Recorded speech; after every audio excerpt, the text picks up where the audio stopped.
Big lizards are, well, big and amazing, and they make great pets. Well, some of them do. So what the heck is this thing, and what are the 4 other greatest big lizard pets you could possibly own? Today, we're going to talk all about it. My name's Adam, this is Doug, you're watching Wickens Wicked Reptiles. Stick around.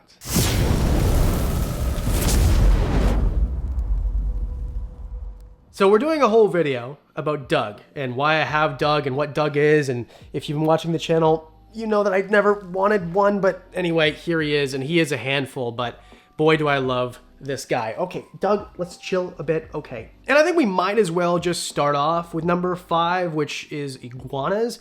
And I guess I'll say first, there's several species of iguanas, not all of them make good pets, and in fact, green iguanas make some of the worst pet reptiles that you could possibly own, but I think that there are, he's very tickly with his giant legs and the claws that are attached to them. Either way, there's a lot of iguana species that make much better pets. What are you doing, Doug? Ow, you're not... Okay, this is why I do the videos with Diamond, by the way. Anyway, I think that rock iguanas, rhino iguanas, so the Cyclura family are much better most of the time. But I think that if you wanted a big lizard, iguanas, green iguanas could make good pets if you know what you're doing. Now, I'm lucky that this was a rescue situation where Doug had a great temperament right off the bat. Now, of course, keep in mind, iguanas can switch when they become around 3 years old as males. They go through an iguana puberty, so you have to watch out for things like that. I think that rock iguanas and rhino iguanas are much better options, and they're freaking huge. These things get... He didn't try to bite me, he tried to lick me, but I'm just not used to it. Okay, all right. Doug. Anyway, rock and rhino iguanas can get 4 or 5 feet, just like Doug, the green iguana, can get 4 or 5 feet. This is too big of a lizard for most people, especially since Doug is a green iguana, which means he's also semi-arboreal. What was that? Okay, we tried. This is not Doug, this is Frankie, who's a Fiji banded iguana. It doesn't really fit into the large iguana family, and if you're American, you can't have them anyway, but the point being, I can't have rhino or rock iguanas here in Canada. You guys in America can't have Fiji banded iguanas. I think we're even, okay? Rock and rhino iguanas, I think they're generally puppy dog tame if you work with them when they're young. Anyway, I think they're amazing because all iguanas that I know of are either mostly or all the way herbivores. What I mean is, Frankie is technically an herbivore, but he's gonna eat things like crickets if you throw him into his enclosure or one finds his way into his enclosure. I don't know if you can see, but my entire arm is scratched all the heck because, well, they have huge, giant claws, they're very strong, and of course they will whip that tail at you if they feel threatened. The green iguanas. Rhino and rock iguanas are, in my opinion, much better pets, and of course they're not as beautiful or vibrantly colored as something like a Fiji banded. Rock iguanas are big, they're placid, just overall amazing animals. All right, now that we have some semblance of order, let's talk about number 4, and we're talking about Tegus. Tegus, and I'm talking about mostly Argentine black and whites, which in my opinion are the best tegu as a pet. They're generally the most calm tegu. I think red tegus are really great as well, but in my experience and from what I understand from tegu breeders and experts, it's generally the Argentine black and whites that are the crown jewel in terms of what are the better pets or the best pets. I have one, she's small, she just keeps going into brumation. It's a whole different story. We're gonna talk about it in the reptile room tour, which is coming. If you want, let me know in the comments section if you want to see reptile room tour. Either way, this is Mushu. She's growing slow, which is fine, but she's gonna get big. Like, look at this one here. These things are as big as my little dog Flutie, okay? My little Pomeranian. These things can be 10 pounds. They can be 4.5 feet.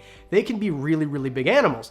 Now, males are gonna be bigger than females, and they're gonna need a big enclosure. So, the enclosures that you see down here that are 8 feet long, I bought one of those for Mushu. She's not ready for it yet, but I did what you should do, and I bought the enclosure before I bought the animal. So you wanna be ready for these animals to be in their full-time enclosures and have that full-time enclosure ready.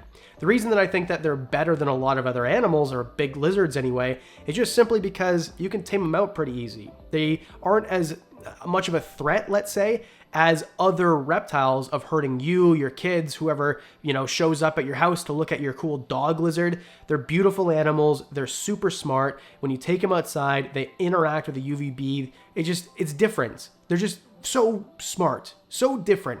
They're from South America. I would love to see one of these in the wild. And I'll tell you what, their claws are razor sharp. Speaking of razor sharp, I want to say thanks to today's sponsor, Hensen Shaving. I truly use Hensen, and I'm not joking. I bought a Hensen razor several months ago after being fed up with subscription services, disposable razors, and even after using a regular safety razor for literal years, there's nothing that is even close to Hensen. I shave my head every day. No cartridge razor has ever been as comfortable for me as using a safety razor. The problem with most safety razors is the edges of the blade hang off of the razor, and they hang off too far, which leads to vibration, they're not supported, and therefore you get nicks and cuts. Hensen Shaving is a family-owned aerospace parts manufacturer that has made parts for the International Space Station, the Mars rover, and now they're bringing their engineering to your shaving experience. So what does that mean for you? That means that blade that I was talking about is supported. Since switching to Hensen, I've not had nicks or cuts on my head or my face. And that's because they use an aerospace grade CNC machine. Hensen makes metal razors that extend just 0.0013 inches. That's less than the thickness of a human hair. My other gripe with a lot of the other brands is they don't have a channel big enough for the hair to be evacuated. Hensen does. These channels are much larger than what I'm used to, and therefore they don't get clogged up. I don't have to literally disassemble this razor every 2 strokes because there's so much hair getting clogged that it's not working anymore. You can purchase 100 razors like this and it will literally last you years. I looked, the last time I bought razor blades for my safety razor was 2021. And what do these cost you? 12 bucks, 13 bucks, and you don't even need to use the Hensen ones. It's not proprietary at all. They are in the business of making the best razor, not the best razor business. Do yourself a favor. Buy this. If you shave your face, your head, any part of your body, buy this. I'm telling you, I stand behind it. I was a customer before I was sponsored. Visit hensenshaving.com/WWR to pick up the razor for you and use code WWR and you'll get 2 years worth of blades for free with your razor. Just make sure that you add them to your cart. That's 100 free blades when you head to hensenshaving.com/WWR. And don't forget to use my code WWR. Thanks, Hensen. Let's get back to the list. Now, number 3, also razor sharp claws and teeth, but generally won't use them on you, Sailfin Dragons. Sailfin Dragons are, in my opinion, the coolest looking, most like a dinosaur reptile that's out there. They have those amazing sails, and there are definitely more than one species, right? They're all over Southeast Asia. The Philippine sail dragon, they're Hydrosaurus, by the way. That's their Latin name. Basically what that means, well, to me, Hydra, water, saurus, dinosaur, it's a water dinosaur. Obviously that's not what it actually means, but isn't that kind of cool to think about? I've never seen these in the wild, but I have seen them at a zoo in Bali, Indonesia, and they are spectacular. They love it hot, they love it humid. So much, in fact, when I was trying to film this B-roll, the reason it looks a little bit washed out is because there was so much humidity in the air, it fogged up the inside of my lens. The problem is they need a bigger enclosure even than a tegu. Now, they're not gonna get quite as big. We're talking 3.5 feet, and they have that long, giant tail, but they need height because they're semi-arboreal and they're semi-aquatic. If you want to have a pair of these, you probably need something that's, I don't know, 8 by 8 by 6 feet tall or maybe taller, depending on the height of your ceilings, just because you need a lot of room for them to have water where they can actually swim in rather than just soak in. Now, they're omnivores, so they're gonna eat 50% plants, 50% animals, basically, and generally what you're gonna feed them is maybe small mice or things like that, and then bugs, right? So roaches, crickets, things like that, and then you're gonna give them leafy greens. This is not a care guide by any means. I'm not an expert on Sailfin Dragons. I'd love to have them, but just where am I gonna put them, you know? But they are amazing climbers, they're amazing swimmers, they're so much fun to watch interact with each other. Do your research again, don't just start throwing Hydrosaurus in with each other. But either way, they're one of the coolest things in the world, a bucket list species for anybody. And another bucket list species coming at number 2, for me anyway, Cayman Lizards. Now, Cayman Lizards are some of the coolest animals in the world, okay? They have that bright head with its different, like a green body, bright orange head. These things have giant, crushing jaws, but they're unlikely to use them on you. Now, these animals that are from places like Peru, Bolivia, Colombia, Ecuador, that part of South America, these guys are gonna eat things like crustaceans and even turtles and things that have shells, like snails, in the wild, right? So obviously you're not going to feed them turtles in captivity, but you are going to feed them things like crustaceans. You're going to feed them things like snails. Obviously get them captive. Don't go in your garden and get snails. You don't know what pesticides or whatever they have in them, right? But these animals are amazing. They have that forked tongue, big heads, those eyes that move around but close like dinosaur eyes. I mean, when we think about Tyrannosaurus Rex, right? We think this shape of head. We think these scales. The reason they're called Cayman Lizards is because look at the crocodilian-esque type scales on their back. These are armored, beautiful, magnificent creatures, and a creature that basically everybody who loves reptiles would love to have. The problem is, again, they can climb and they need room to swim. This isn't an animal that you can just have in an 8x4 enclosure without tons and tons of area for it to climb, without tons and tons of area for it to swim. So basically everything I said for the Sailfin Dragons, besides the diet, very similar with the Cayman Lizard. They like it warm, they like it humid, they need lots of room to move around, to climb, to swim. The diet is, in my opinion, very specialized, but I don't think they're impossible, which is why they're on the list. Are they the best? No. Are they amazing? Yes. Would everybody want to keep them if they could? Well, of course, but don't just rush into it. This is a very specialized animal, and you have to be a specialized keeper with a specialized environment in order to keep them happy and healthy. And number one, this is pretty obvious. We're talking about monitors. Now, there's some monitors that are, I mean, obviously, we're not talking about Pilbara rock monitors or Aki monitors, although Aki monitors are amazing. We're talking about things like, I don't know, well, not Komodo dragons because they're not good pets. Now there are croc monitors for the most part, but they're really big.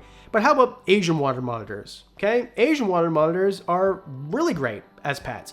I mean, even things like lace monitors can be great pets too.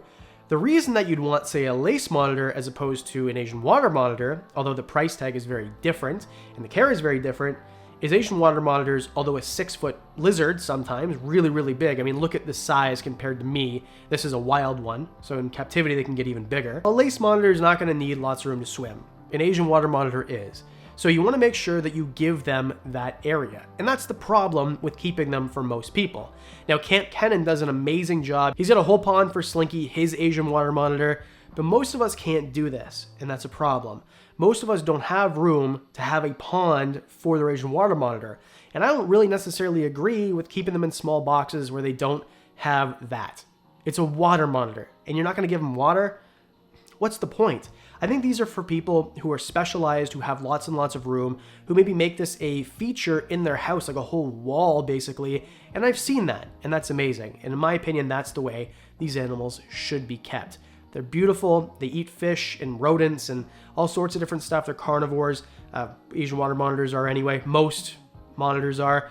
And just overall, there's lots of great options, but these are for specialized keepers. So there you go. What do you think? Let me know in the comment section below what you think the best big lizards are. You want to see more of Doug? Let me know in the comment section. As always, thanks for hitting like and subscribe.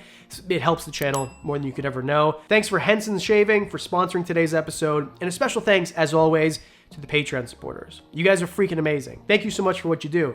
You get videos early, discounts on merch. New merch is dropping soon. It's pretty amazing. One-on-ones, all that and more for as little as $1 a month. And that's it, because I do videos twice a week. That means I'll see you in the next one.